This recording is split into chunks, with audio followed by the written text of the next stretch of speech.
A pesar do bo arranque nas dúas primeiras semanas, tras a veda, a campaña do polbo está a atravesar peores momentos, dada a escaseza do recurso. Tanto é así que algunhas embarcacións optaron por cambiar de arte. Sendo a primeira semana, mas a segunda que fomos pescando bastante ben, agora fallou-nos bastante. Fallou bastante, xa incluso algún barco xa cambiou de oficio, pero bueno, esperemos que vai repuntando a partir do mes que ven, a principios de outubro, pois que se limpe un pouco o mar, que va un pouco de marosías, un pouco de baladas, e se limpa un pouco e aparece un pouquinho máis. Agora levamos un mes e medio xa de campaña. O ano pasado por esta fecha tiñamos 70.000 kilos botados en terra nestas fechas e agora temos 50.000 kilos.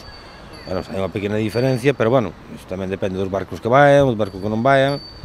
Bueno, é lógico, non? Que vese que non. O ano pasado pasamos unha cousa parecida, que ao principio pois, que non había pulpo, tivemos parecía que iba a ser unha campaña mala e ao control final foi onde repuntamos por todo lado. Escasean as capturas nun mes no que aumenta a demanda, especialmente por parte do sector hostaleiro. Estes dous factores influen no prezo que nas últimas semanas chegou a cadar un máximo de 15 euros. Nos últimos anos, a verdade que o pulpo está tendo moita demanda.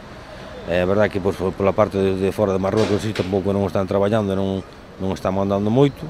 E nós, co que temos aquí, o que pescamos por todo Galicia, non chega para a demanda de oferta que hai. Aínda así, os profesionais agardan a que a situación mellore de cara aos próximos meses, o igual que acontecera o pasado ano, cando a aparición de abundante cefalópodo a partir do mes de outubro fixo que se pechara a campaña cun dos mellores resultados dos últimos anos.